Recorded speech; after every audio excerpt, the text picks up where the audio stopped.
It's Wizards versus Lesbians, a podcast for your ears. Hello and welcome to Wizards versus Lesbians. My name is Isaac.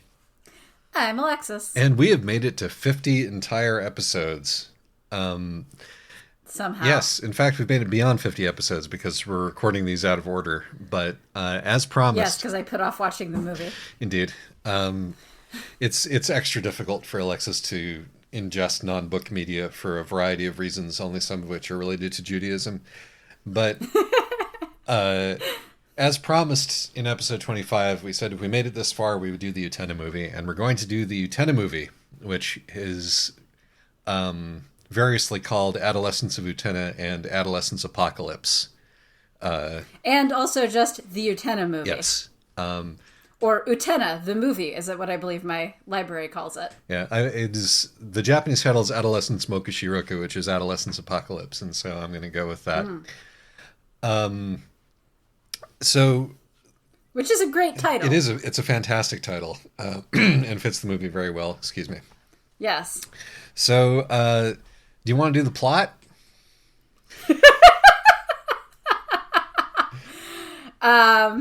So,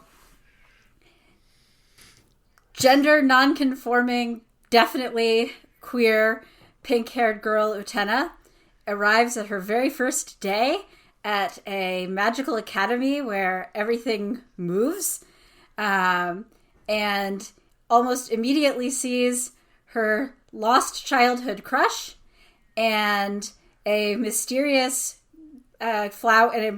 mysterious girl and a mysterious flower that gives her a rose ring, and she is then sucked into dueling and various other hijinks. Yes. No, I'm perfectly okay with that as a reading.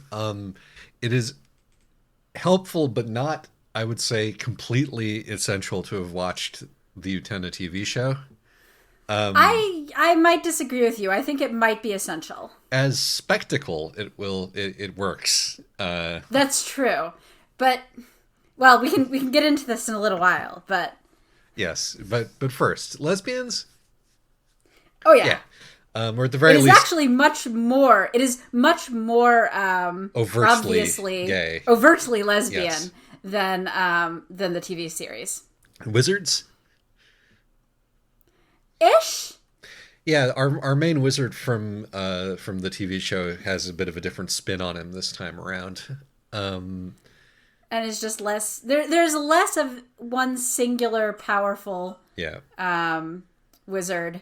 Or perhaps it's just that the wizard is much more pathetic this time around. I would say that we are more textually fighting the system this time around. The Academy is the enemy, as it was in the series, but it's more obviously the enemy here.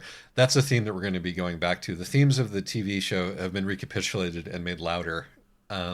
Yes. Just in case you didn't get it the first time, and yet somehow this movie is much harder to parse than the TV series. Oh, yeah. It's really impressive the way that that's handled. Yes, and the lesbians are in conflict with the wizard machine system. Yes, the wizard machine system. Why should you watch this movie? It's beautiful. I think it's a glorious work of art. It is a glorious spectacle, and I think it serves as sort of an interesting, commentary text on the original series.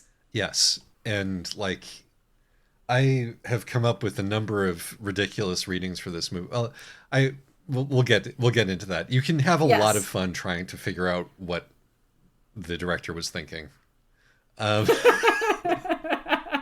Put it that way. Yes. Why shouldn't you watch this movie unless you had? Well, it's pretty. No. It's a beautiful spectacle, and it is an interesting conversation with the text. Why shouldn't you watch this movie? It's kind of incoherent, and it's not nearly as well observed. There's some, with a couple of exceptions.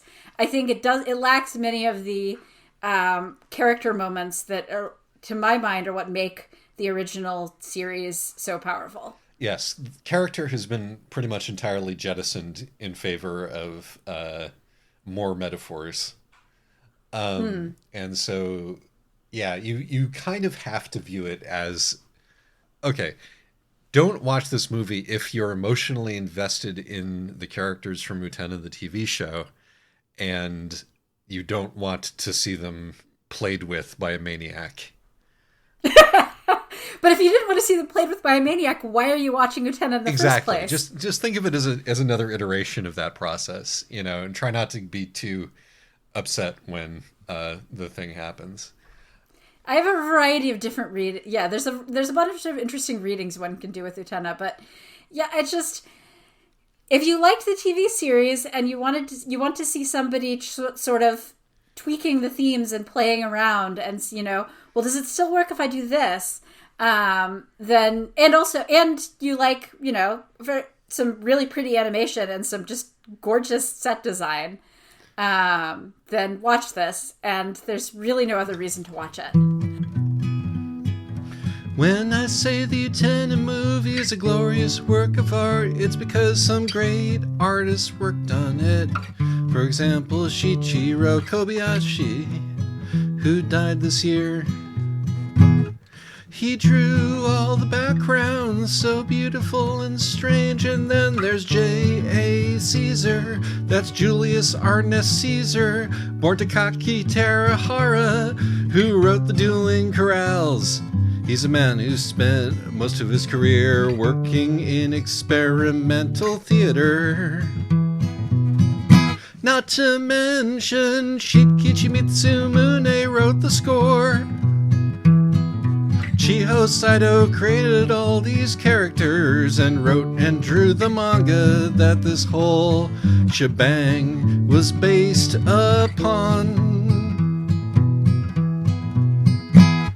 I'm not mentioning the writer of the movie or the director, though we'll mention him plenty later. Content warnings, sexual assault, child sexual abuse,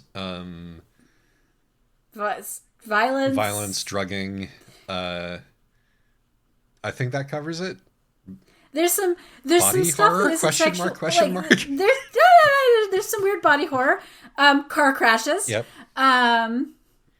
And there's definitely some stuff that does not rise to the level of sexual assault, but is definitely a little bit uncomfortable. Particularly when you remember that these are 13-year-olds. And not even just the incest. Like, some of the moments between Anthy and Utena are kind of uncomfortable. Also, a small amount of domestic violence. Indeed. It's basically all the content warnings from the first one. Except less, I would say, like, less so in some cases, and in one case, like, drastically more so in a weird way, but we'll get around to that. Yeah.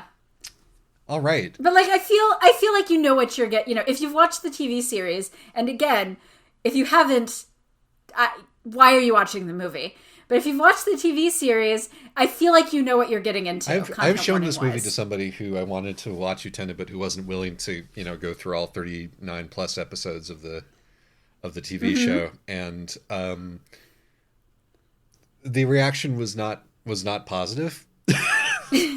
Well, and the thing is, I don't actually think, and we should get to the spoiler zone after this, but I don't actually think that watching the movie, like, often with anime movies, the movie is a very compressed, compresses the experience of watching the show, and you do get the highlights.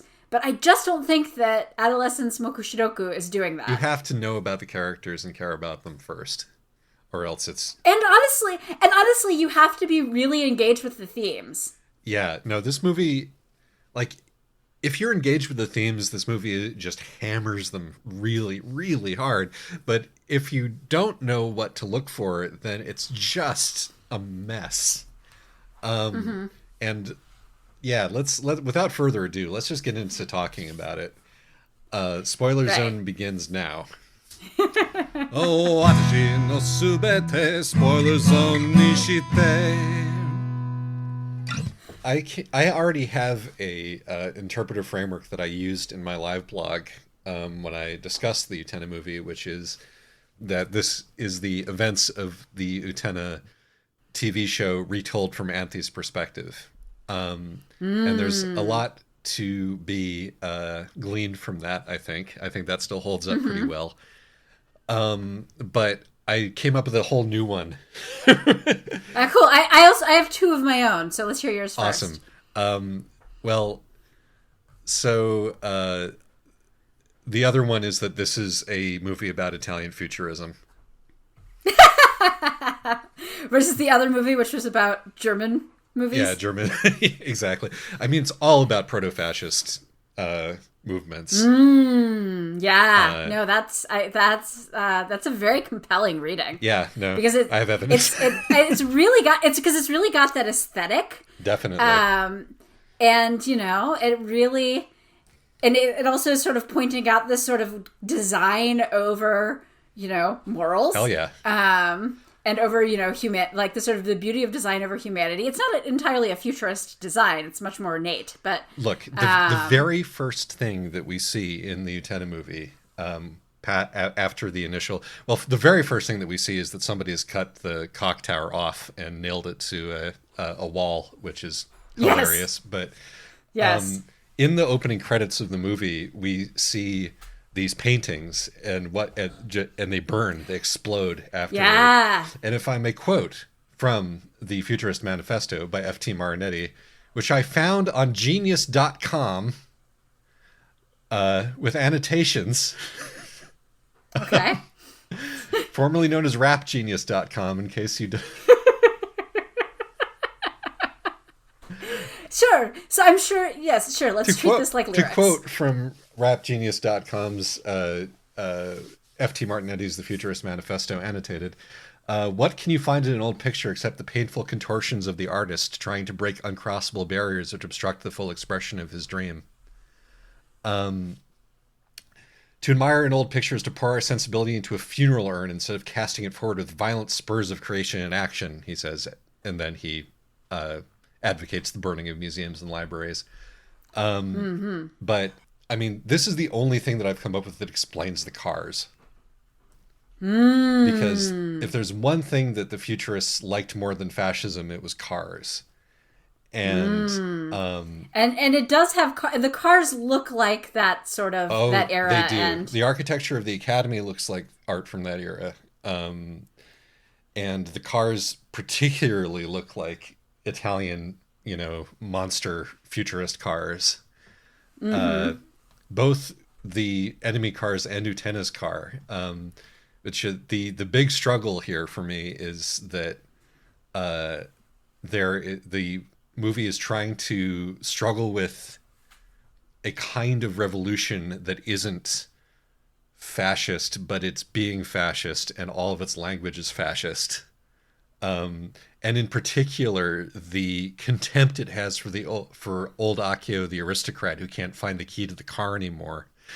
Yes. And we must hand the keys of the car so that they may roar with ecstasy, with courage, audacity, and revolt, with energy and rashness, with the beauty of speed, a racing automobile with its bonnet adorned with great tubes like serpents with explosive breath. All right, I think we've hit the Italian Futurist Manifesto quota for this episode. Oh, no, we have not. I would like us to have.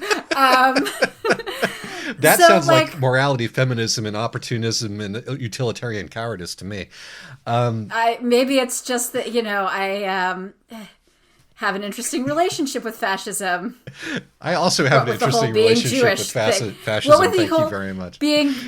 Yes, well, the Italian side of my family left partly out of disgust with fascism. Yes. So, and my grandfather left because of the results of fascism. But be that as it may. Be that as it may. Yeah, I mean, but I think it is interesting because it is very much the aesthetics of it. Though again, there is much more affection for the beauty of old, ornate, antique-looking things in this than I think your average futurist would approve of. Well, except that they're all destroyed. Even with they're all destroyed, but they're not destroyed immediately. There's still a lot of loving camera pans over them. No. All of the old classical architecture from the old Academy is present in this movie, but it's all been violently deconstructed. and exploded, like already at the start. That's as soon as the cock tower, having been nailed to the wall, Yes. and its place in the academy replaced with the Yonic square of the rose garden at the top. You see all of these windows, like all of the Pierre Mondrian, windows from the old academy, but they're all like broken and half formed, and even the gates to the dueling arena are crumbled and fucked. And right, but they're still loved. Yeah, I mean, it's the futurist loves the destruction of the old. It loves explosions. But it's supposed. Right, but there's, you're supposed to burn it all down and build something new in the ashes, and this isn't quite that. This is still very much, there's still the rose seal, and people's clothes still get more and more elaborate and fancy as they engage in dueling. Well, I think that the goop mullet is a commentary on that. Stay tuned for more about the goop mullet. I agree that, I mean, the thing that we're grappling with right now is the major problem with this reading, but I think it's a problem that can exist within the reading as well. And sure. No, I'm just saying that I don't think that this is a pure and unthinking endorsement of the aesthetics of futurism. Oh God, no. I'm thinking. I think that it's trying to be a rebellion against futurism, but it is also, as with like pretty much Utena as a whole, operating within the rules of this situation. And right, exactly. Right. And if the movie only gets more futurist as it goes. Yes, that is very true. And it's like, if you want to talk about destroying old architecture, what about the castle in the sky? Tank the castle in the sky gets the castle in the sky, gets demolished no matter what. But so okay, no, I think that's a totally valid and interesting reading. I do want to move on so that we don't spend the entire time talking about futurism. Yeah, but you haven't even mentioned either of your current readings yet. Right. So like you, actually, my readings are, like you, I have one that's about the plot and one that's a sort of a more meta reading. So I don't view this quite as Utena from Anthi's perspective, because it's just... Can I explain for those who have not gone and read my blog why that is? Yes, it's basically because Anthi gets to be like first of all, she's much sexier, she's much more active, she's much more assertive. She gets to if we consider that she is controlling the framing of the film, everybody from the first from the TV show that she dislikes gets really short shrift in one way or another. Like, particularly Nanami. Oh my God. Yes. Basically, it's like, in case you missed that the whole story of the original Utena was about Anthi's, heroic decision to leave the academy. This makes that this turns that aspect up to 11. And right. like, and it also explains why Sayonji comes off better in this one while still being an asshole. Kind of. What? Better? No, Sayonji. Yeah, Sayonji definitely, because Sayonji in the original Utena is utterly pathetic. Yes. He loses and he loses and he loses, and he basically and he does this exchange diary with Anthi, which clearly he's spinning into this grand narrative of their grand romance, and she's doing out of pity. Yeah. And eventually he just sort of falls off the face of the earth. Like he doesn't show up in like the badminton scene. That's true, yeah. But he does show up on the escape car in a way Toga does not. Wakaba the Jeep, yes. Yes, and Wakaba's Jeep. Toga does not. Toga has been, swept out of the narrative at this point. And Saionji gets to, get that last anime thing of, I will join you and then I'll seduce you, which is smarmy and cheesy, but definitely comes off as better than he does in the original series. Yeah. Now, this movie is particularly cruel to all of the women from the original series. And that's honestly a pretty good argument in favor of it as being Anthe's perspective. Yeah. But to me, at the same time, Anthe... I'm not convinced in the TV series that Anthe wants that degree of agency.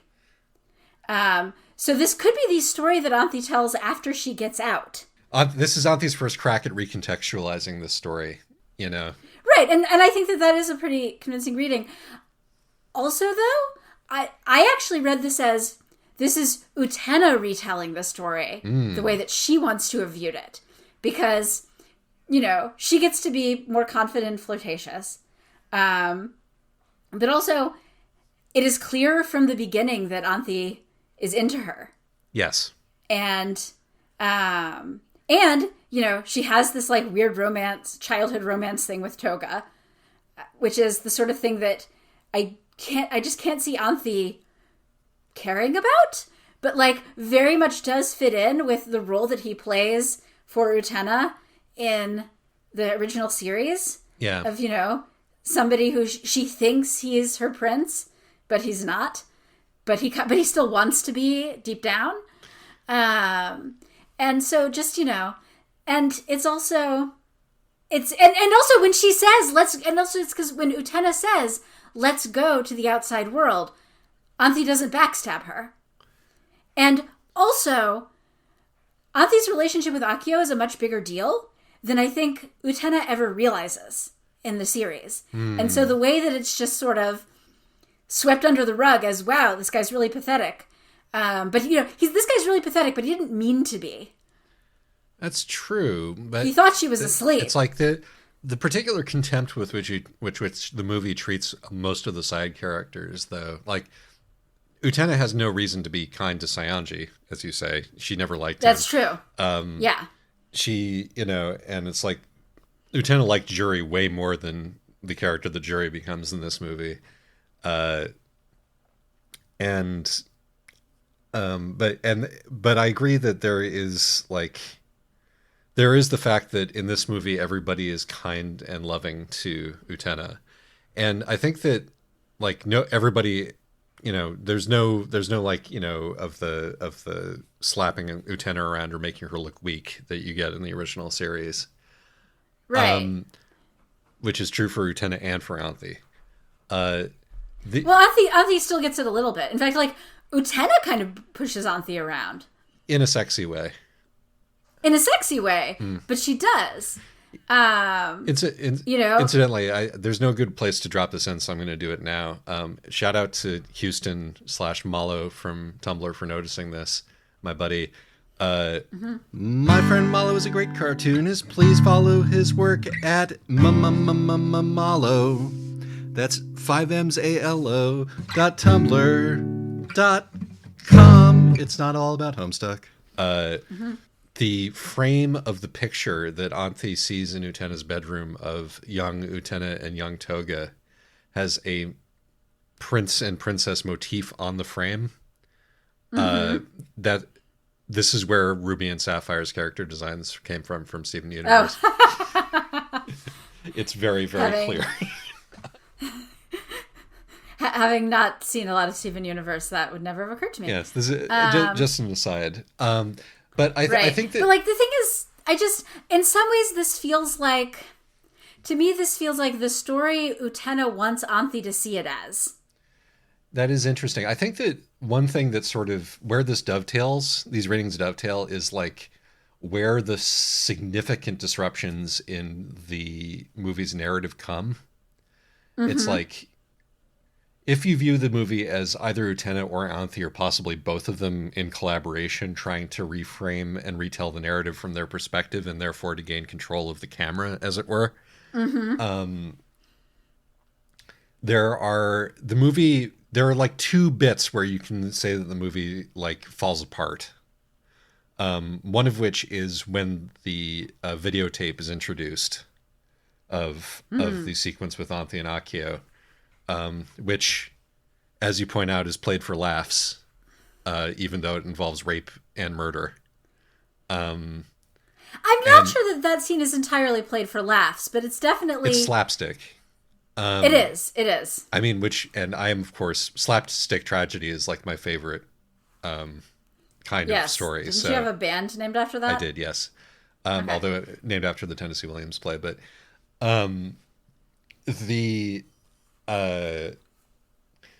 but there's that, and then of course there's turning into a car, and it's like both of those breaks in reality to this like almost drunk or really coke fueled, to go back to the futurism, hyper reality are at points in the narrative which can't be reconciled. The car thing is the trauma of Anthony backstabbing Utena, as you point out. Like if we're reliving the series, the narrative of the series, like trying to make sense of that is going to be so hard that you can see where the narrative would go off the rails. And the other one, as you point out, is like is how they both want to make sense of Akio's relationship with Anthe. Yeah. Because the fact that Anthe on some level loved Akio and was okay with what was happening to her is going to be very hard for Utena to process, and also very hard for Anthe to process post revolution. Right. So I think that there is a way that... And I will note, and Utena also with Akio. Yes. Like, both of these girls are rape victims of Akio. The fact that Utena and Akio never meet or interact in this movie is an argument for Anthe being the... well, for either of them, honestly. Right, for either of them, honestly, because I can definitely see Utena wanting to rewrite the story where, you know, none of this ever happens to her. Right. There's a lot of messy... You know, part of what makes the original series so brilliant is that there's a lot of messy details. Like, these are the two messiest things. The fact that Utena fell for Akio in some way, and the fact that Anthe backstabbed Utena because she loved her brother in this way. And those are both elided completely in this movie.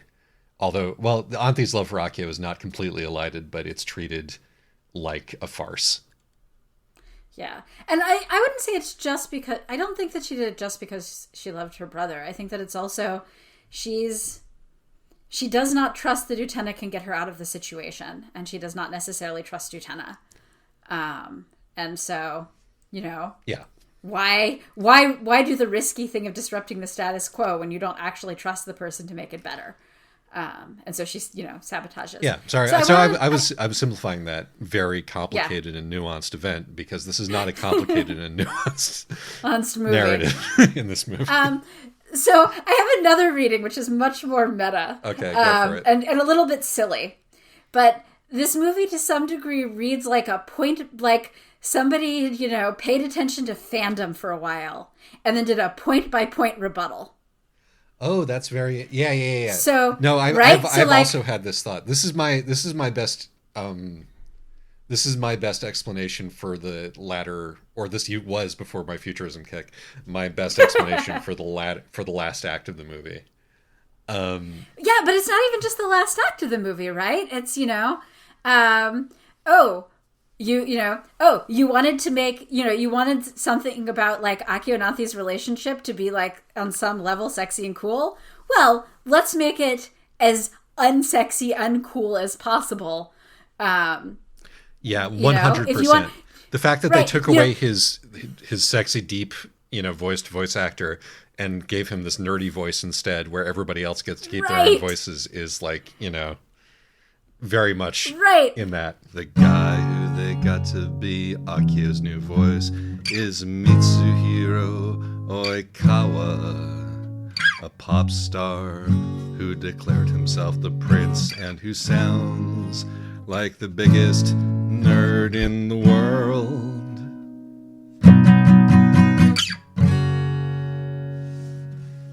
the fact that he, tries to do his cool car flip thing, but it's over a taxi because he has lost his car keys. Yes, which is a penis metaphor here. Yes. But also, you think that actually Toga could have been the hero of the series? No, Toga is basically, Toga's ability to have become the hero of the series was renounced in childhood. Yes. And so then again, they make this more obvious by just having him be dead all along. You want sort of to romanticize Miki and Kaoru's relationship? Well, we're just gonna boil that down to them bathing together while she holds a razor blade to his throat. And I'm sure that there is somebody who's into that, but that's just distilling their relationship down to the essence, and so it's very hard. Look, the fact that Ikuhara actually thinks all of this is very sexy is beside the point. Yes, he's doing his best. Yes, but you can no longer read back any of the romanticized child stuff there. Also, for that matter, you didn't think that the original series was gay enough? Well, let's start with Utena hitting on all the girls, and then let's end it with them naked, limbs intertwined on a motorcycle. Yeah, kissing. No, I'm sure I've seen readings of Utena where it's and Utena and Anthe were just very good friends. As a matter of fact, I'm absolutely certain that I've seen readings like that. And this movie feels, among several other things, like a rebuttal of people who were reading him wrong. Yes. And it is hilarious that he does this both by being incredibly unsubtle, but also completely incoherent and impossible to understand. My favorite are you paying attention moment in the movie is during the end sequence, the car chase, where the castle looms up on the horizon, and one of the shadow puppet girls, the Greek chorus, says, "It's a trap." Yes. Just in case you didn't realize it. But there's 3 or 4 of moments that are that blatant in a row there. It's like when the counselors show up in Wakaba the Jeep and tow the Utena car out of harm's way. I never got to finish this anecdote, but when the kids pull them out of harm's way, the shadow puppet girls say, "Looks like friendship saved the day." As befits the director of Sailor Moon, the world's premiere story about the power of friendship between girls. That's what the badminton scene was about, he says, while stepping on your foot and looking you directly in the eye. So to any of our listeners who haven't seen the movie and are wondering what on earth we're talking about, at the final, at the big climax of the scene is Utena being torn away from Anthe by giant car wash rollers, at which point Utena turns into a car, and so do several other people. Yes. And then it's a car race. I assume that nobody who doesn't know that is listening right now. Sometimes people listen to this podcast without having seen or read the source text. That's true, but in this case particularly. But yes, no. The movie almost seems like it could be a coherent story until this point, at which point there's no salvaging it. Because while if you have a brain full of futurism / making sure people understand all the themes you're going for / trying to solve the impossible problem of making a successful revolution when you're still holding the fucking camera. When you're trying to do all that, and the last part of the movie might make sense to you then, but your audience is going to have to get at least an associate's degree in Utena studies before they're going to be able to join you in that headspace and enjoy the movie beyond that point. As anything other than just slapstick comedy. Yeah, so So setting aside futurism, I think that it is really interesting. There's other interesting things going on with the way that the Academy has just been completely deconstructed. Part of that part of it, there's the futurist angle, but there's also the original series is the story of a person who starts out in a fairly normal circumstance. I mean, yes, she's at a weird boarding school, but like, she's been at this school for years. She has her school friends. She's popular. She has organized sports that she participates in. And then slowly getting drawn out of that normal life, both in a magical way and also in an adult man is preying on me way. Yes. And the movie the former is a metaphor for the latter. Right. And to me, that's honestly like one of the most interesting things about the series. So it's a little, the movie just is not interested in that at all. It's her first day. There's never any normalcy to be broken. Yes. It's her first day and everything is incredibly bizarre. Indeed. She still has an obelisk in her front yard. That's still true. But she didn't even move into the dorm with the obelisk initially in the series. She had to move in there after the weirdness started. Right. But right, she's completely weirded out by this, abandoned dorm she has been moved into because she won a duel. Right. No, we're that part is completely out the window. We're just interested in fine-tuning the metaphor / failing to fine-tune the metaphor. Having lost track of the previous thread, I now move on to the next thing. I want to just point out a few things that are fun or interesting about the movie. Utena's new outfit is great. It symbolizes her. She's wearing basically a fool's motley in black and white, which symbolizes the way that her aspect wildly fluctuates between masculine and feminine throughout the movie. She goes like hyper, even kind of slightly rapey mask, and to femme. Her haircut goes back and forth also. She has her hair goes from really short to really long. That's what I said. That's in case you didn't understand what I meant by goop mullet before, dear listener. She has a very weirdly, almost notional long haircut that is deployed on certain circumstances and vanishes in others. But also she's wearing an extremely fascist cap. Yes. But the other thing is, you say that this is about the fluctuation, but it really is much more overtly masculine, which is funny because they make this big deal in the first episode of the TV series about that's a boy's uniform, despite the fact that it looks nothing like anybody else's uniform. Yes. But it's not a particularly masculine uniform. But this one is both its actual design does, I think, look more male, more like a male anime character. But also, unlike in the TV series, she gets mistaken for a boy. And in the first duel, there's the classic cross-dressing girl moment of, oh no, the sword has cut open and has sliced my clothing in the front and revealed that I actually have cleavage and thus I'm a girl.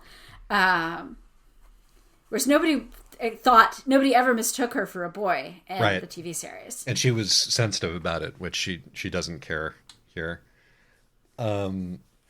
Right, and she does a lot of sort of no homo-y stuff in, especially in the first season. Yeah. With Wakaba, and especially with Wakaba, and in the movie, she starts off with Wakaba, being like, "Well, if there's a lot of cute girls like you, I'm going to love this school." Yeah, no, she's very it's sort of the fantasy of the person that Utena might have wanted to be, in much the same way that Anthe here is kind of the fantasy of the person Anthe might have wanted to be under these circumstances. Utena also finally looks like an athlete, like she's got muscles in this movie, which she so to be fair, part of this is that they actually have enough budget to give people a vague amount of muscle definition. Yes.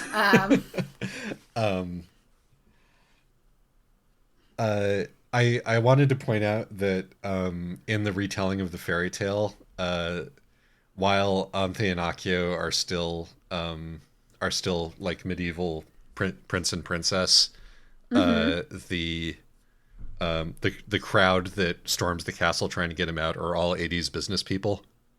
Yes. I don't know if there's any deeper meaning there. It's just hilarious.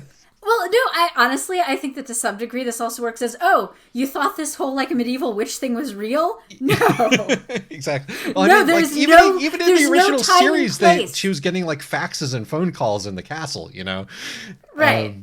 But yeah, no, again, like we're just making it very clear that, you know, you shouldn't have taken Akio serious, like at his word. You shouldn't take anything right. in Akio's narrative seriously at all. Exactly. So one thing that I thought was really interesting, that I definitely didn't notice the first time I watched the movie. Yeah. There's a thing in this series where when she loses the duel to Toga, Anthy resumes her previous posture of having her wrists together like she's been handcuffed. Yes. And which she has not been doing with Utena. Mm-hmm. And in the TV series, every time she's dueling with Utena, she's really got that posture. Alexis meant the movie there, which made me confused. She's standing there with her wrists together like she's been handcuffed. Like, right after Utena wins the duel. Yeah. Once again, maybe a little bit of wishful thinking. Like... Well, I'm not sure if it's wishful thinking. I mean, it's just Utena comes off as a little bit predatory in this. And maybe that's meant to be a note on how you can't actually... And this actually supports your reading that this is about Anthy's perspective, because Anthy, who, you know, backstabbed Utena with, you know, a million swords, comes off as sexy and largely innocent of any wrongdoing. And Utena comes off as a little bit creepy and predatory with Anthy. Yeah, which, you know, and in the series, like, we get the various moments where Utena forgets that Anthy is a person with agency. Right. You know, which happens repeatedly. And so, yeah, no, that is thrown into sharper relief here. But even, I mean, I think that, you know, if you want to talk about the precise moment where Utena gets punished by being presumably very painfully turned into a car, it's the moment where Anthy tries to be like, hey, it's time for, you know, you congratulations, you won the duel, you get to live in paradise forever. And Utena is like, nope, we're getting out of here, come on, you know, without like asking whether Anthy wants to get out of here. It's like Utena is like, no, I'm gonna rescue you, I'm the prince, revolution time, here we go, you know, recapitulating the same idea, and then immediately gets owned by a giant by a very, very, very literal representation of the machinery of the patriarchy. The car wash machinery of the patriarchy. Car wash of the patriarchy claims her and makes her into a vessel / vehicle. Which then does a lot, you know, but it also gives her the ability to leave. Yes, but, you know, it's still sort of, you could view it as like the consequences of that sort of masculine posturing and not giving the Rose Bride her agency that she does in that moment. Right, because then she immediately starts to rust away, and the only thing that saves her is Anthy deciding, yes, I want to fuck this person. Key. Yes. Right. And so, despite the fact that she's kind of an idiot, we're going to try to do this in a sort of a mutual way. And I get to top this time. And so we're going to leave to an industrial dance remix of Rainbow Revolution. Again, futurism, cocaine, in the club. There is, I should say that, like, one of the things that brought this into my mind is that I've been playing a lot of a beloved game called Disco Elysium recently. And one of the things about Disco Elysium is that your main character, who has suffered total amnesia, you sort of get to choose what his political orientation is via dialogue options.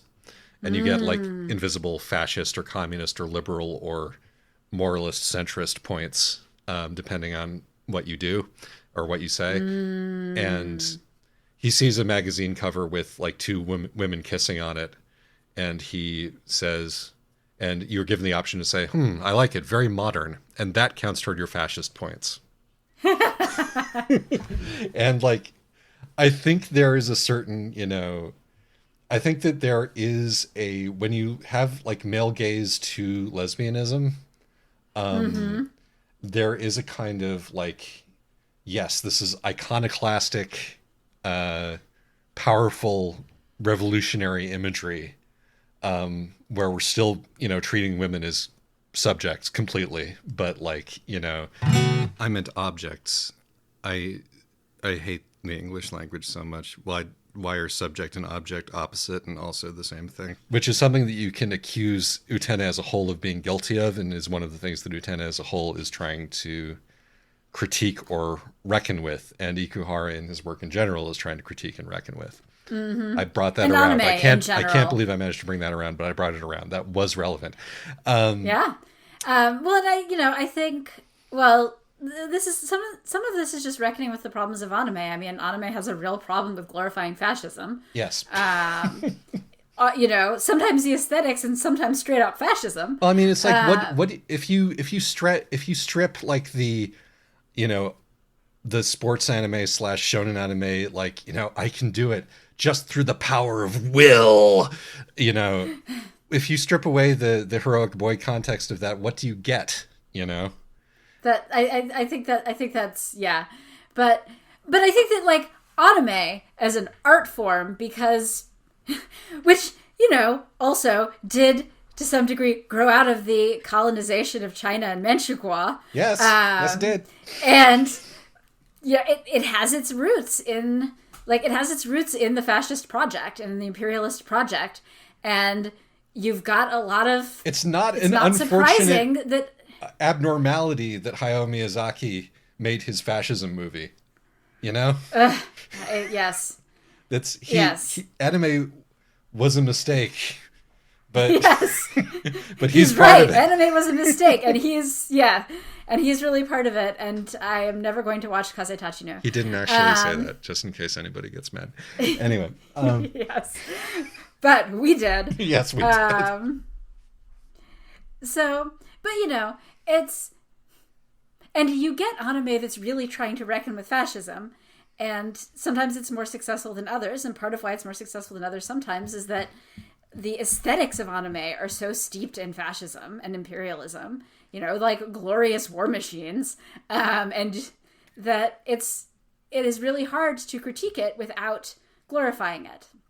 Yeah, I mean, the big, the big two we're trying to critique anime using anime stuff are Eva and Utena. And they were both decidedly mixed in terms of their success in doing that. Yes. And, just to note, we're not calling out Japan as anything special here. This is the glorification of the CIA, for example, and torture in a lot of American movies is similarly rooted in some, cultural problems, but with the art. But, Oh, yeah. No, I please. Yeah. I'm not saying that there's something particularly fascist about Japan. It's just that they, there's so little in the way of, anti-fascism. I've been like keeping a mental list about, anti-fascist anime and manga, and it's mostly, now and then here and there. Yep.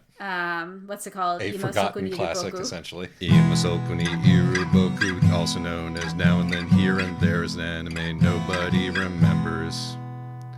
It is out of print, but you can still buy it from Microsoft or Apple or from Google, who I'm sure will not capriciously take it down for no reason. Get it while you can. It's really, really good.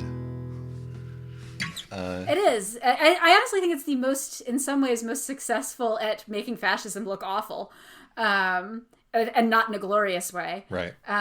There's Kill la Kill, which is kind of a modern day Utena. It's trying. It's trying to critique fascism. Excuse me. And it's that was suffering there. That was the noise of suffering. I know. Look, I didn't say it was successful. But continue. I just need to pull myself together. And but it's very much an anime about the aesthetics of fascism and how they're still kind of awful. But and then there's Kurosagi Corpse Delivery Service, which as far as I know is only a manga. But despite the fact that it doesn't really have any lesbians, I strongly recommend it as if you want manga that's really trying to engage with Japan's legacy as an imperial power. Yes. But yeah, so 3. I can't think of any others. Yeah. So I'm sure there are others. So like, I just stopped watching anime like 10 years ago. Yeah. Anime has a fascism problem is what we were saying here. And this movie also has a fascism problem, which is, even though it is trying desperately not to have a fascism problem, the machinery of fascism is so lovingly arranged, it's so loud, the noise that goes around the end of the world, the thrumming of the engine, which again, I don't know how I didn't notice that could have just been lifted exactly from the Futurist Manifesto. But it absolutely could have been. It's all too sexy. Ikuhara cannot actually divest himself of it, and 2 naked chicks making out on a motorcycle as they roar out into the new world that also has a castle in it suggests that we have not actually solved the problem here. No.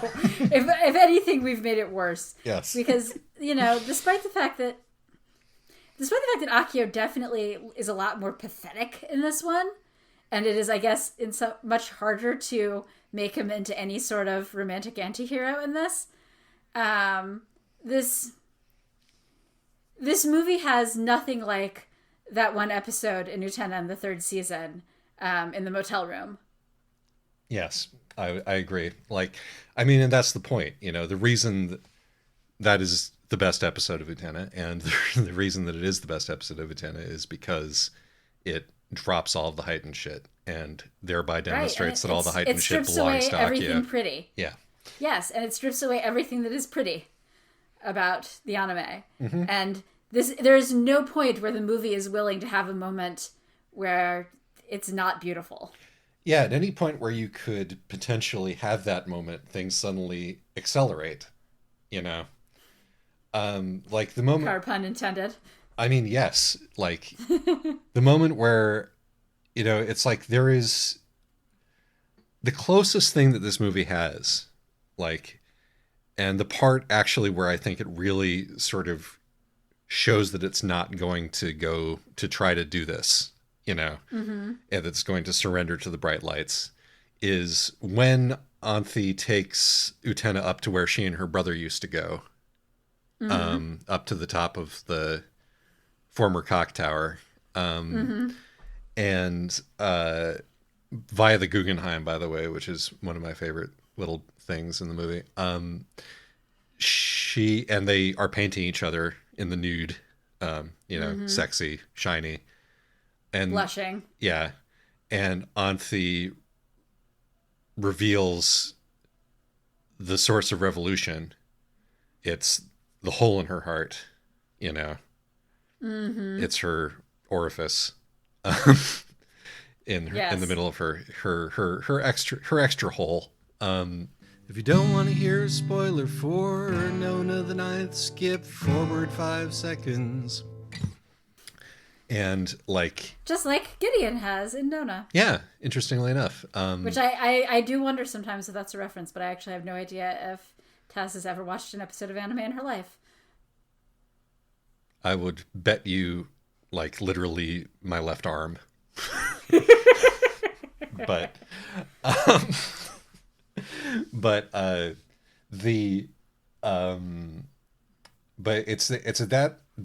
when she takes, she lowers the drawing tablet and the hole in her is revealed, and all of the colors wash out, and she's silhouetted, and then what we hear is just this massive engine noise again, just rising up to cover everything, and then suddenly the movie shifts into pace hyperdrive. We are instantly in the next duel after that happens. All of the emotional tenderness, the tenderness is off screen, which on one level works because the camera is the Academy, the camera is evil, the camera's fascist. Right. But and it cannot, it cannot witness such intimacy without like making it all psychosexual and weird. But also, this movie cannot engage on that level, and we're not going to try. And instead, we're just going to throw so many things at you until we fall over. Right. And, I have to say, I don't know if this is deliberate or not on the part of the director. I definitely found that the painting scene very uncomfortable because these are 13-year-olds. Yeah. This is, I mean, they're all very sexualized for reasons. Right. But again, in the TV series earns it by stepping back for just a moment and reminding you that actually these are 13-year-olds. And that's horrifying. And the movie never does. You can easily watch this movie and see that as a super romantic scene. The movie also actually doesn't state how old these kids are in the same way that the series does. But true, but there's several grades. There's at least 3 grades above them, so that is true. Yeah. So maybe they're 15-year-olds. That's not much better. It's not better, no. Not in any way. Yeah. That's but yeah, no, that moment is sort of the crux. And I kind of actually I don't think that we can discuss this movie without discussing the one scene of genuine pathos in the movie. Which is the scene in the Cabbage Patch. Okay. Like, I mean, I don't even begin to know how to address it, but like, I've got to address it. The thing that I think makes, I have like a huge array of feelings about this film. Some negative and some positive. But the thing that it does that I really can't quite forgive it for is the heartbreak. Like, it's almost sort of an origin story for the film, not for just for Toga, but for the film, for the whole idea, for this whole, for like the sickness at the heart of the film. This is a story about raping children. I mean, not only is it a story about raping children, but like, what is the consequence, right? In a movie where everything is like really weird and heightened, Utena is having a conversation with what's her face. They're both probably dead. It's never established that Shiori is dead. Shiori, yeah. Toga's having a conversation with Shiori. Toga and Shiori are having a conversation, and then we sort of shift to this flashback on Toga's part, where he was basically trafficked. He was sold to this rich man who then. And we should point out, Toga is, even in the TV series, adopted. Yeah, and so we can... that subtext is actually, you can actually read that one back into the TV series, and it really works. It really, really works. And also, like, and it puts an interesting new twist on the like, Nanami and I aren't actually related, or are we, thing, because Nanami did not go through that. And he did. Right, exactly. And it also, it's a really good explanation for why Akio targeted him. And why Nanami immediately recognizes the dynamic between Akio and Right, Akio. Exactly. But, so, maybe there's that, just to make sure that we got that. But yeah, that was actually another mental point in my... This is supposed to be a point-by-point explanation of the TV series, right? But the actual sequence of Toga, of young Toga, like actual child, prepubescent Toga being raped, even though it doesn't show anything explicit, it's horrifying. It's horrifying. It's also you still get to see a little boy like pinned down by a man, like running away, and then being pinned down by a scary older man. But it's also presented in the most elegaically beautiful way. Like, and I mean, I'm not going to back down from that as the reading. Like, It's the music at its absolute most No, it's stirring. It's the visual style. Toga's eyes light on this cabbage moth, and he imagines this cabbage moth as like a fairy with its wings unfurling as he is being raped. and it is the fairy of Juri's love interest. It's Juri's toxic not girlfriend. Yeah, and so you can see sort of in that crystallized moment, like this, this sickness that's being passed along, and how it relates to the way that gender is constructed in this universe, and the bringing a male victim into this, to show that this cycle of victimhood and abuse works for both genders.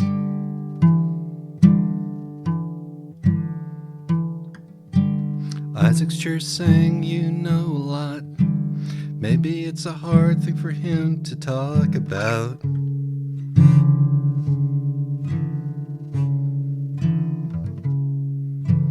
Anyway, I think it's important that the male role in the cycle of abuse is examined from all sides.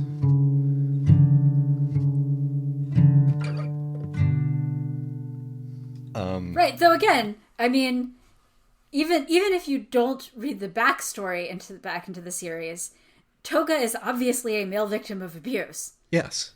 Like, of Akio. Like, Toga is a male victim of Akio. Yeah, no, but I mean, this makes it much... But it's really easy to gloss over that because you're, focusing on the main character. And it's like, and I'm so glad, and if there's one thing that the movie, make sure that you see, and it doesn't do it in a silly way or in a, I can't believe you didn't notice this, I'm going to stick a party hat on it, way. Mm-hmm.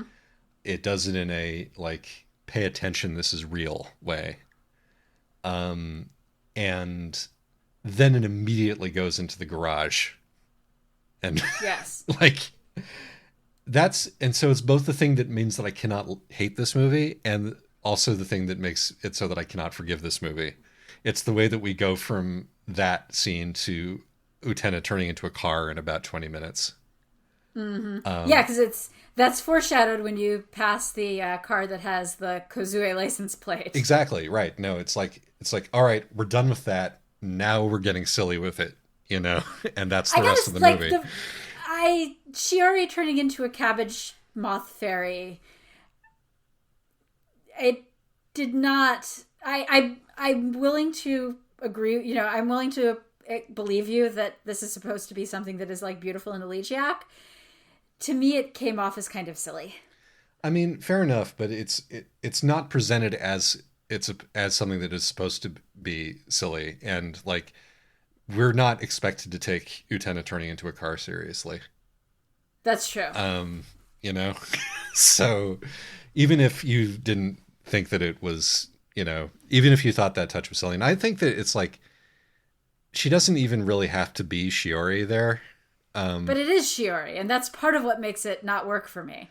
Well, I never noticed that in all of my viewings, and now you've told me that, so thanks. I'm sorry. Sorry about that. But I mean, like, because like it's part of it's the haircut. He's telling Shiori that it's the haircut and the hair color, but it's like he's telling Shiori that.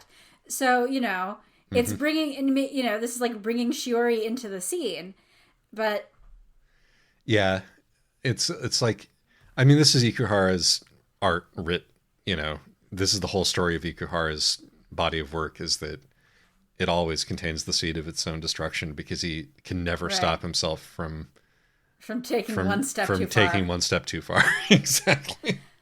Well, and so the other thing that I have with it, because I do agree with you that it's the most sort of affecting non-silly scene in the movie, even with that. But like, the problem is also it doesn't do anything for the rest of the show. No, for the rest of the movie. No, it doesn't. The whole Toga thing is a completely, is almost a red herring, It's almost a red herring because, first of all, Nanami, we'll get to Nanami in a moment, but like, Nanami does not have a meaningful presence in this movie.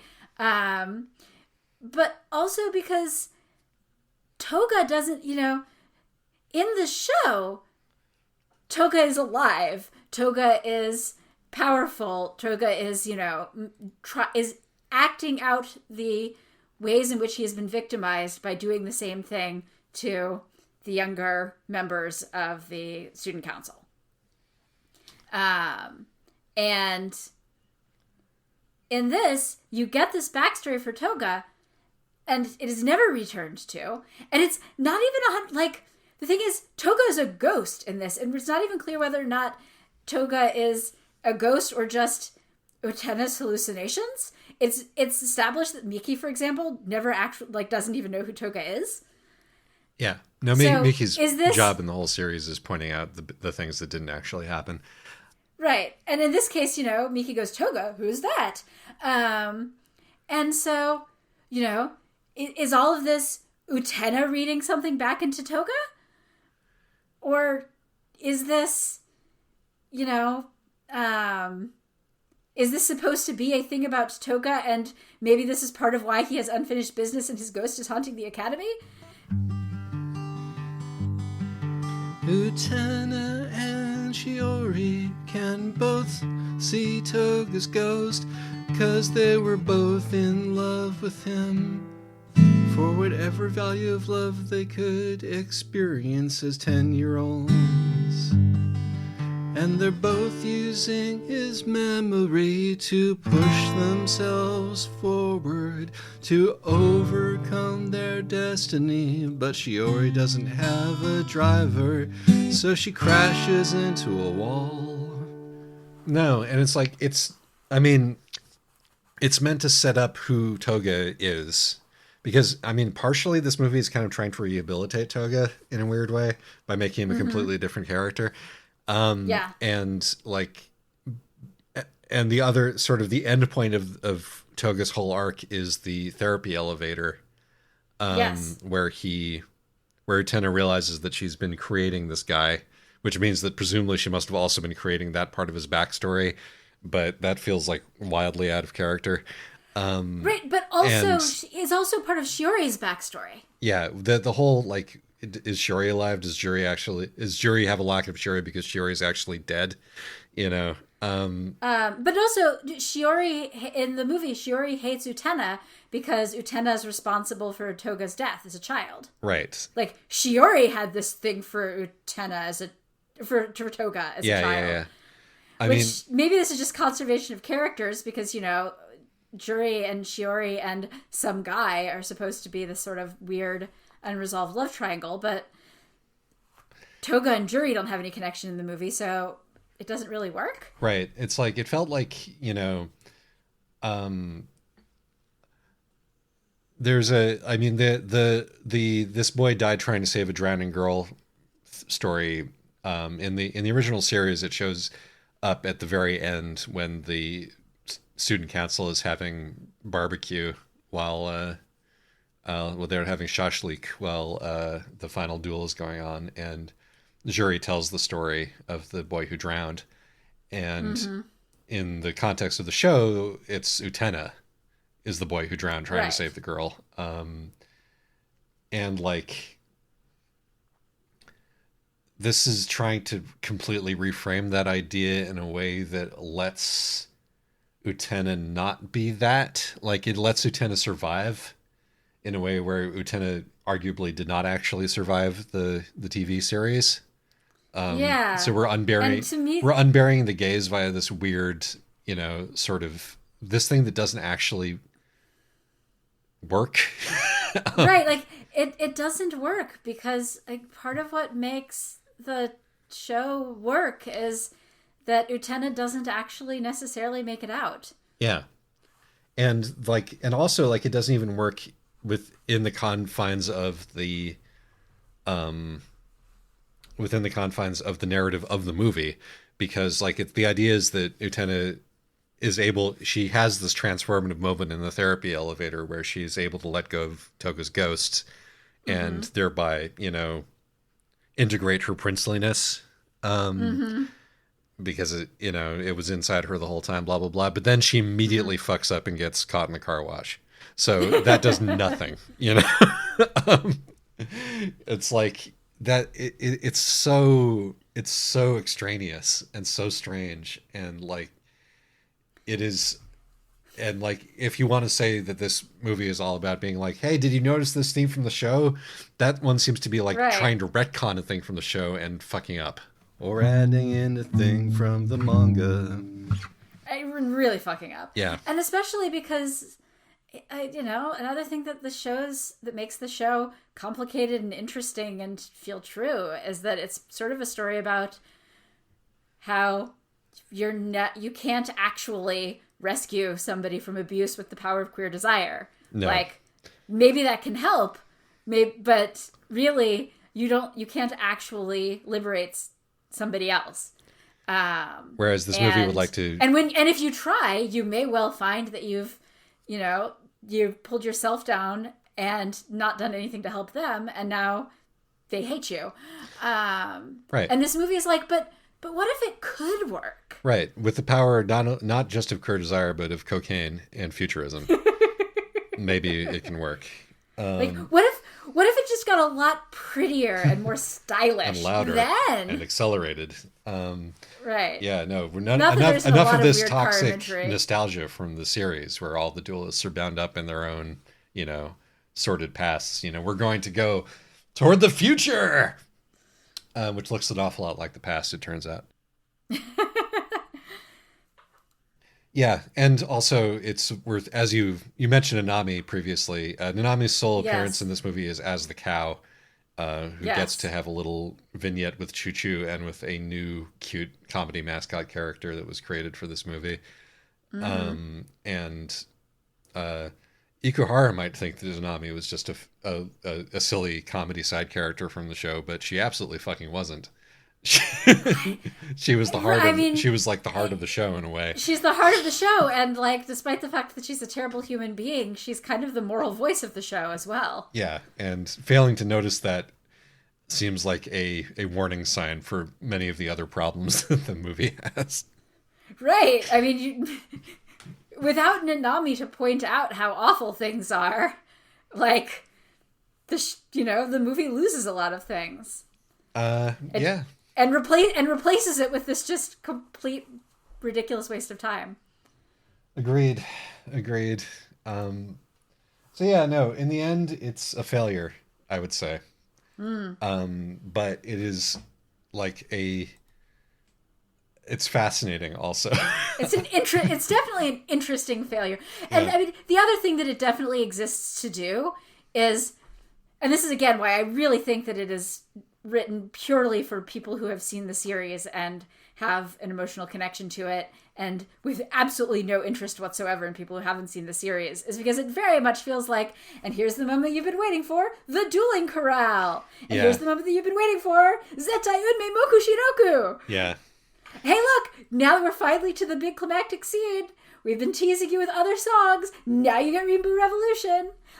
And including, like, sticking Nanami as cow in there, and the elephant, and Nanami's, fanboy choir, as elephants. Yeah. Is it's very much, remember all that wacky stuff that you also enjoyed? Yeah, fan service. Right. Whereas, like, I think that any person who is actually a fan of the show is, well, I mean, maybe that's like, hey, you like it, you idiots? Well, here, look at this. And